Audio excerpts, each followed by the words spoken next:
আছে ডাইনাস Thai food.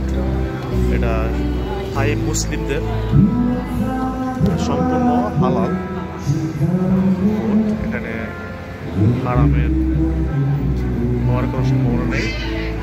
অনেকে Thai food খেতে পছন্দ করেন, কিন্তু হালাল হারামের ভয়ে অনেক খেতে চান না।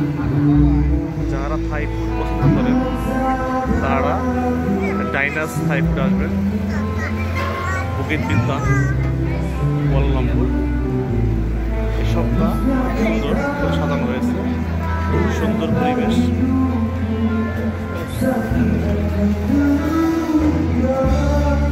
থাই ফুড লাভারদের জন্য এই সবটা আমার কাছে বেস্ট মনে হয়। খাবারের দামও খুব রিজনেবল, তাই সবাই এক ক্লাস খেতে পারে।